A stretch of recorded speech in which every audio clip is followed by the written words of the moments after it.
guys doing all right? I can't see you, but I know you're all really good looking. All right. Hi, it's me, Justin, from halfway between here and there, and we're on the scene at the Painted Lady just over there at the North by Northeast Festival, where we get a chance to interview, ta-da, Emma Lee. All right, so Emma, I have like this question set where I'm gonna go fun, serious, and I don't know, somewhere in between. That's what I have to answer? Yes. Fun, serious, I don't know? Yeah. Okay. So my first question is, you've been from like independent music to a label, and then you went back to independent. Yep. Oh, you can cross there. It's okay. No problem. What do you think? What are the pros and cons between the independent scene and the more record label official stuff? I think it kind of depends on who you are as an artist.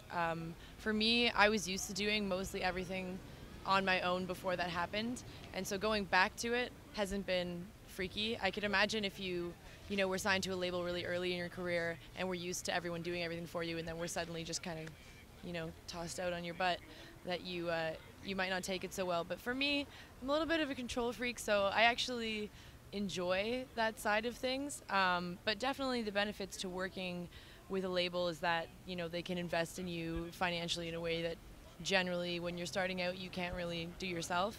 And also there's staff at the label who are working hard to put your tours together and all that kind of thing. But I do sort of secretly enjoy being independent. That doesn't mean I don't want help. It doesn't mean I don't need help. But I like the freedom of just kind of deciding I'm going to do something and do it, and not having to clear it with 4 different people. Yeah. Oh, it's okay. You guys can go by. It's okay. We should have like a sign saying no, it's okay to pass. Yeah. Now, okay, because I've seen other artists who went to the label. They said there's a bit more of a restriction where maybe sometimes the people from the label will be like, well, no, can you sound more poppy? Can you sound more, like be more Britney Spears? Did you by any, like, not to say anything bad things against the label you were with, but was there any kind of pressures at times? No, actually they were totally cool and just kind of let me do my thing, and I would send them songs and they would just kind of say which ones they liked or which ones they didn't like as much. But in terms of trying to push me down any way, I think I'd already done so much development on my own that I wasn't really that like young moldable artist that maybe like a 16-year-old could be really impressionable, and I'm grown up, so I can kind of carve those paths out for myself. But I have no idea. It could be really different with lots of different labels. Okay.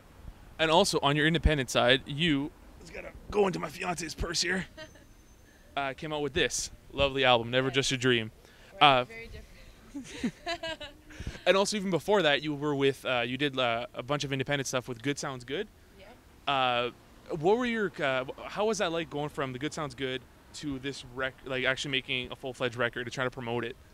Well, I guess even before Good Sounds Good, I'd put out 2 EPs on my own, and then with Good Sounds Good, that was kind of just like a collective for support, and we put on like a series of shows together, and I think being in that collective just kind of built confidence among one another, and encouraged me to make an album, and I think that overall the album was kind of, it was challenging, but I was ready for it just because I had already put out those 2 EPs. And I was actually looking back at this today, and I was looking at it, and you've done some pretty interesting collaborations with the Good Lovelies, with Peter Katz. The Peter Katz one really surprised me. Oh, really? Yeah, because it wasn't the song I thought it was going to be. When I looked at it, I thought it was going to be, I can't even remember what song it was, but it was for Where You Want to Be. Yeah. And after listening again, I'm like, okay, I can hear it now. I can hear Peter Katz in the back. Would you find that you would prefer maybe doing more, let's just say, wait for that loud car to go by. Would you maybe once again do collaborations with artists? Are there some that you would like to do again? Yeah, no, absolutely. For the next record, there's already been a few collaborations. I wrote one song with an artist named Nicole Atkins, who's from New York, and she's amazing, and that song's definitely going to be on there. It's called Backseat Heroin. Wrote a tune with Lou Doucette recently, and that's actually a duet that may, kind of come together with him singing on it when it comes to the album. And I just wrote this past Sunday with Jill Barber. We wrote a tune together, and I love that. And I played it last night for the first time, and I love co-writing and singing with other people and having other people sing with me. I think it's just brilliant. Like, I can't get enough of it. Okay. And also with, when you do the independent thing and you try to promote your records, your EPs, you have to do all the financial stuff. Really, the burden goes on to yourself, right? Yeah. You have to find a way to raise money. I know with right now you are. I don't know if you still are, but you're raising money for your album. Yeah, for a demo. Yeah. Okay, and how's that been going so far? Have you been getting a lot of support from the fans? Yeah. Well, I had a goal of raising a couple $1,000s to make the demo, and we reached it, and actually went beyond the 2,000, which was really nice. And so the demos are done, and the grant applications are in. So now we're just, crossing our fingers that somebody decides that I should make another CD, and then hopefully we'll be recording another album in the fall.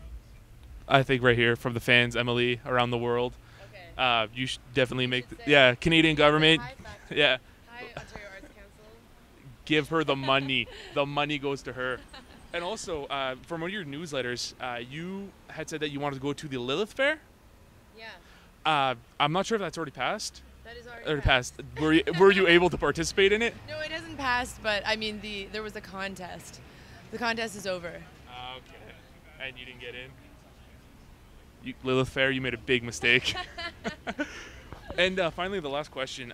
With your new EP, can you give us like a halfway between here and there exclusive? Do you have an idea, projected goal, when it's coming out? Give us a sneak peek. I think that as long as everything happens with the grants and everything like that, it will be coming out in April of 2011. Awesome. So. All right. Well, you heard it here, folks. April 11th, 2011. Wait, April what? I don't know. Okay. Sometime in April, in the future, 2011, around April. Check it out. Well, this has been me, and this has been Emily. And this is halfway between here and there on the scene. And once again, Emily, thank you for doing this. It was super awesome. Thanks for having me. And have fun with the performance. I will. See you guys. See you later.